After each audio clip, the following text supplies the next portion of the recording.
Gym Eliot அப்படிங்கிற ஒரு machinery 4 ஃப்ரெண்ட்ஸை கூட்டிகிட்டு ஈக்குவடாரில் இருக்கிற ஆக்கா இன மக்கள் மத்தியில் சுவிசேஷ பணியாற்றும்படியாக போனார். ஆனால் அங்கே இருக்கிற ஆக்கா இன மக்கள் இப்போ எப்படின்னா, தன்னுடைய இன மக்கள் பழங்குடியின மக்கள் அவங்க தன்னுடைய இன மக்களை மட்டும்தான் நம்புவாங்க. வேறு இடத்துலேருந்து வந்தவங்கள நம்ப மாட்டாங்க. ஏன்னா தன்னுடைய உயிருக்கு ஆபத்து விளைவிச்சிருவாங்கன்னு சொல்லிட்டு அவங்க பயத்தினால அந்த 5 மிஷினரிமார்களை கொன்றாங்க.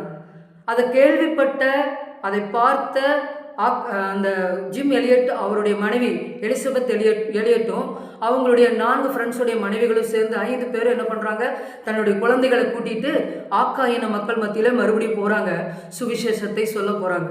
அந்த இடத்துல அவங்க மொழிகளை கற்று அவங்களுக்கு சுவிசேஷத்தை அறிவிக்கும் பொழுது அந்த ஆக்கா இன மக்கள் பார்த்தீங்கன்னா தங்கள் தவறுகளை உணர்ந்தாங்க. தப்பு செஞ்சிட்டோம், எங்களோட உயிருக்கு ஆபத்து விளைவிச்சிருவாங்கன்னு பயத்தினால தான் நாங்கள் கொண்டுட்டோம்னு சொல்லி அவங்க மனம் திரும்பி இயேசுவை ஏற்றுக்கொண்டாங்க. பெரும்பாலான மக்களை ஆதாயப்படுத்தினாங்க. யாருங்க? அந்த மிஷினரிமார்களுடைய மனைவிமார்கள்.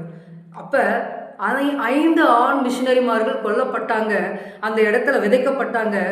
அந்த 5 மிஷினரிமார்களுடைய மனைவிமார்கள் போய் சுவிசேஷத்தை அறிவிக்கும் பொழுது அந்த ஆக்கா இன மக்கள் மத்தியில் ஒரு உயிர்ப்பிப்பு உண்டானது.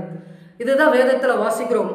யோவான் 12ஆம் அதிகாரம் 24 கோதுமை மணியானது சாகாவிட்டால் தனித்திருக்கும், அது செத்ததேயாகில் அதிக பலனை கொடுக்கும் சொல்லி வேதத்தில் வாசிக்கிறோங்க. அப்போ